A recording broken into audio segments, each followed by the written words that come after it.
दोस्तों, मैं विनय दुबे मुंबई से। शिवसेना के विधायकों का हिंदुत्व जाग गया। अचानक से उन्हें शिवसेना बुरी लगने लगी।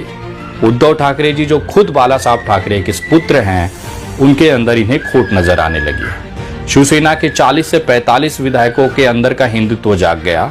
इतना हिंदुत्व जाग गया कि एक अब्दुल सत्तार नाम के जो विधायक हैं, उनका भी हिंदुत्व जाग गया। वो भी पहले दौड़ते दौड़ते सड़क मार्ग से सूरत पहुंचे, उसके बाद घसीटते हुए उन्हें गुवाहाटी पहुंचाया गया। इन सब का नेतृत्व वो कर रहा था जो किसी समय में मुख्यमंत्री पद के दावेदार थे शिवसेना की तरफ से, एकनाथ शिंदे। ये वो नाम है जिसको खुद उद्धव ठाकरे जी ने आगे किया था महाराष्ट्र के मुख्यमंत्री के तौर पर। इतना विश्वास उद्धव ठाकरे जी एकनाथ शिंदे पर करते थे। लेकिन एकनाथ शिंदे जी का आज जो बगावत हुआ है, जो बागी तेवर उन्होंने अपनाया है, उनके अंदर का जो हिंदुत्व जाग गया है, वो ऐसे ही नहीं जागा है। उसके पीछे एक कारण है जो कोई भी न्यूज चैनल नहीं दिखा रहा है। अगले 2 से 3 मिनटों में आप जानेंगे कि अचानक से इन विधायकों का हिंदुत्व कैसे जागा है और उसके पीछे कारण क्या है। आज उद्धव ठाकरे को गालियां क्यों दी जा रही हैं इनकी तरफ से, और क्यों महाराष्ट्र में सरकार गिराने की नौबत आई है। बहुत छोटे में शुरू करना चाहूंगा। 2019 से पहले भारतीय जनता पार्टी शिवसेना की सरकार थी। उस समय जो विधायक, जो मंत्री रहे हैं, उन्होंने अपार संपत्तियां बनाई। जनता को लूट लूट कर जिस तरह से भी उनको मौका मिला उन्होंने लूटा और अपार संपत्तियां अपने आने वाली 4 से 7 पीढ़ियों, 10 पीढ़ियों के लिए उन्होंने तैयार करके छोड़ दिया। 2019 में एक अप्राकृतिक गठबंधन बनाया गया जिसमें कांग्रेस, शिवसेना और राष्ट्रवादी कांग्रेस, जो अपोजिट विचारधारा की पार्टियां थी, उन्होंने एक साथ आकर भाजपा को रोकने के लिए सरकार बनाई। यहीं से असली मुसीबत शुरू होती है।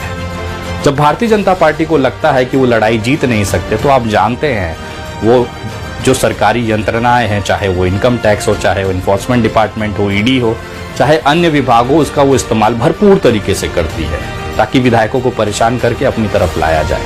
यही कारण है कि भारतीय जनता पार्टी के करीबन 90% विधायक और सांसद जो हैं वो दूसरे पार्टियों से हैं, क्योंकि ये विधायक और सांसदों ने जब अपने मंत्री रहते, विधायक रहते, सांसद रहते अकूत संपत्तियां हाजिर की, चोरी की, उस चोरी का हिसाब जब सरकारी यंत्रणाएं लेने लगी, ईडी लेने लगी, इनकम टैक्स लेने लगी, तो इस फाइल को दबाने के लिए केवल एक रास्ता होता था कि आप भारतीय जनता पार्टी ज्वाइन कर लीजिए।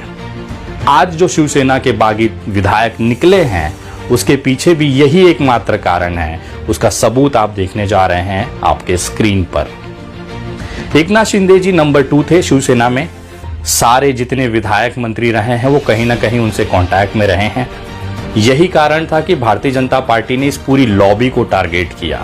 नीचे से सबसे हल्के वाले विधायक से इन्होंने शुरू किया ईडी की इंक्वायरी, इनकम टैक्स के रेड, और धीरे धीरे ये इल्लीगल पैसे की कमी, इस इल्लीगल पैसे की जो जमा पूर्ति थी या एक तरह से भ्रष्टाचार था, अकूत संपत्तियां बनाने का जो सिलसिला था, उसकी जो आग थी वो धीरे धीरे एकनाथ शिंदे तक पहुंचने लगी, क्योंकि कहीं ना कहीं बॉस तक ये आग नीचे से पहुंचनी थी। उसी का एक उदाहरण है प्रताप सरनाइक, थाने से विधायक। उन्होंने बाकायदा पत्र देकर, आपके जो ये स्क्रीन पे आप जो लेटर देख रहे हैं, ये विधायक प्रताप सरनाइक का लेटर है जो मराठी में है। इस पत्र में उन्होंने क्लियरली लिखा हुआ है, उद्धव जी ठाकरे को उन्होंने 9 जून 2021 को ये पत्र लिखा, जिसमें उन्होंने क्लियर लिखा है कि कृपया करके आप ये जो गठबंधन है कांग्रेस राष्ट्रवादी का, उसे तोड़िए और भारतीय जनता पार्टी के साथ आप वापस चले जाइए। उसका कारण ये था कि आपके स्क्रीन पे जो एक ये जो एबीपी न्यूज का आप देख रहे हैं, इसमें लिखा हुआ है कि ईडी की लगातार छापेमारी इनके और इनके बच्चे विहंग के ऊपर हो रही थी। 150 करोड़ के आसपास का जो रिकॉर्ड एबीपी न्यूज के माध्यम से पता चला है कि 150 करोड़ के आसपास का अवैध मनी लॉन्ड्रिंग आप कह सकते हैं, जो पैसा जमा किया गया है, जो रिकॉर्ड पे मिला है, उसके लिए इंक्वायरी इनके ऊपर हो रही थी, जिससे ये परेशान होकर उद्धव जी को मैसेज, उन्होंने पत्र लिखा कि आप इस गठबंधन को तोड़कर भारतीय जनता पार्टी के साथ जाइए। यही दूसरे एक विधायक जो आज गुवाहाटी में बैठे हैं, यामिनी जाधव करके, जो यशवंत जाधव की पत्नी है, ये कभी महापौर और बीएमसी के बड़े नेता हुआ करते थे। यामिनी जाधव भी आज एकनाथ गुट में है, क्योंकि इनके ऊपर भी इनकम टैक्स की रेड पड़ी थी। इनको इतना दबाव बनाया गया, ये भाग के जितनी भी विधायकों के ऊपर रेड पड़ी, इनकम टैक्स की रेड पड़ी, ईडी की रेड पड़ी, ये तुरंत भाग के जाते उद्धव ठाकरे के पास। उद्धव ठाकरे जी कहते कि नहीं, ये गलत है, जनता के पैसे का आपने लूटा है तो उसका हिसाब आप जनता को ही दीजिए, इसमें मैं आपकी कोई मदद नहीं कर सकता। ये इस तरह का जो एक डिसीजन था उद्धव ठाकरे का, यहीं से विधायकों की नाराजगी शुरू होती है। ईडी और इनकम टैक्स की आंच धीरे धीरे एकनाथ शिंदे तक चली गई। नेशनल हेराल्ड की ये जो न्यूज आप देख रहे हैं, इसमें इन्होंने बाकायदा विश्लेषण किया है कि ईडी और इनकम टैक्स की डर की वजह से एकनाथ शिंदे को मजबूर होना पड़ा इन विधायकों को लेकर सूरत और उसके बाद गुवाहाटी भागने के लिए। इनके अंदर का कोई हिंदुत्व या फिर ऐसी कोई प्रतिष्ठा या निष्ठा नहीं जागी है। ये अपने कमाए हुए उन अवैध काले पैसों को सुरक्षित रखना चाहते हैं, जेल से जाने से बचना चाहते हैं। उसका ही एक बड़ा कारण ये रहा है कि इन नेताओं को भागना पड़ा महाराष्ट्र छोड़कर। ये वो नेता हैं जो कहते थे कि हम जहां खड़े होते हैं सरकार वहीं से अड़ेगी। ये नेताओं को हमने सूरत भागते हुए देखा, गुजरात पुलिस इनको घसीटते हुए जहाजों में डालते हमने देखा, गुवाहाटी में एक छोटे से होटल में बैठ के दुबके हुए हमने देखा। ये वही नेता, विधायक, सांसद हैं जो आज बगावत कर रहे हैं, क्योंकि उसके पीछे कारण है कि अगर वो बगावत ना करें तो भारतीय जनता पार्टी की जो केंद्रीय यंत्रणाएं हैं वो इनको तबाह कर देगी। इनके जितने कमाए हुए अवैध काले पैसे उसे जब्त कर लेगी, इन्हें जेल में डाल देगी। तो कौन जेल में जाना चाहता है? उद्धव जी की गलती केवल इतनी थी कि इनके जो काले कारनामे थे, इनके जो भ्रष्टाचार थे, उसमें उन्होंने इनका साथ नहीं दिया। तो ये हकीकत कोई भी न्यूज़ चैनल क्यों नहीं दिखा रहा है? मेरा आपसे इतना ही एक अनुरोध है, चाहे सरकार भारतीय जनता पार्टी की बने, चाहे एकनाथ शिंदे जी मुख्यमंत्री बने, चाहे केंद्रीय मंत्री बने, 3 जुलाई तक भारतीय जनता पार्टी का टारगेट है कि महाराष्ट्र में सरकार स्थापित हो। एकनाथ शिंदे जी को 2 सीटें केंद्रीय मंत्रालय में देने का ऑफर किया गया है भारतीय जनता पार्टी द्वारा। 10 के आसपास राज्य मंत्री महाराष्ट्र में दे रहे हैं। 5 से 6 या 8 कैबिनेट मिनिस्ट्री महाराष्ट्र में भारतीय जनता पार्टी ने इनको ऑफर किया है। तो मैं ये जानता हूं कि लालच सबसे बड़ी है। काले पैसे, जनता के पैसे से जो इस तरह से उन्होंने भ्रष्टाचार किया है, उसे बचने के लिए वो भाजपा के वॉशिंग मशीन में जाएंगे और वहां से सारी चीजें क्लीन चीट होते हुए अपने आप सरकार में सफेद कॉलर, व्हाइट कॉलर बनकर मंत्री बनकर बैठेंगे। लेकिन कहीं ना कहीं इस बीच में उस जनता को ये सोचना चाहिए कि क्या ऐसे लोगों को आप फिर से मतदान करेंगे जिन्होंने करोड़ों रुपए आपके टैक्स के पैसे से चोरी किए, जिनके ऊपर ईडी और इनकम टैक्स की रेड चल रही है। बस ये भारतीय जनता पार्टी में जाते हैं, इनको पूरा क्लीन चिट मिल जाएगा।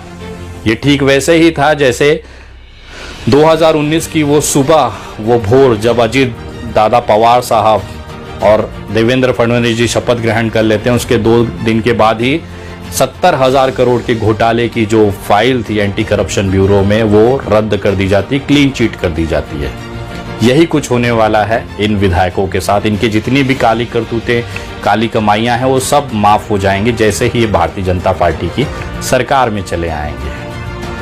यही हकीकत है महाराष्ट्र की, और यही एक कारण है जिसमें उद्धव ठाकरे जी ने इन विधायकों का साथ नहीं दिया। और यही नाराजगी थी कि अपने करोड़ों रुपए के काले पैसे अंबार को बचाने के लिए इनका अचानक से हिंदुत्व जाग गया। फैसला आपको करना है कि यहाँ पर कौन सही है, कौन गलत है। 2.5 साल सरकार की राज में मंत्री रहते हुए सरकार की सारी फैसिलिटीज का आपने इस्तेमाल किया। अचानक से आपके अंदर का हिंदुत्व जो गया, आप उसी के बंदे के ऊपर आप आरोप लगाने गए जिसने आपको इस पद तक पहुंचाया। उसी शिवसेना पर आपने सवाल उठा दिया जिसको हिंदू हृदय सम्राट बाला साहब ठाकरे ने अपने खून पसीने से बनाया और यहां तक ले आया। आप जश्न मना सकते हैं उस इंसान की निराशा पर, हताशा पर, लेकिन यकीन मानिए ये देश, ये जनता सब देख रही है। इसका खामियाजा आपको आने वाले चुनाव में देखने मिलेगा। आप लोगों ने कुछ पल के लिए अपने पैसे बचाने के लिए अपने ज़मीर को बेच दिया, ये महाराष्ट्र ने देखा। आप जैसे नेताओं की वजह से ही आज महाराष्ट्र कलंकित हुई है। छत्रपति शिवाजी महाराज की ये वीर भूमि कलंकित हुई है। खैर, आने वाला वक्त इनका हिसाब जरूर करेगा, लेकिन चेहरे जो देश से, जो महाराष्ट्र से गद्दारी करने वाले थे, उसे देश ने पहचान लिया, महाराष्ट्र ने पहचान लिया। किस मुंह से आप सड़कों पर निकलेंगे, जनता के बीच जाएंगे? जिसकी उंगली पकड़ के आप इतने बड़े पद तक आए, उसी को आज आप कटघरे में खड़ा कर दिए। जो उनका ना हुआ वो जनता का क्या होगा? बाकी आप खुद समझदार हैं। जय हिंद।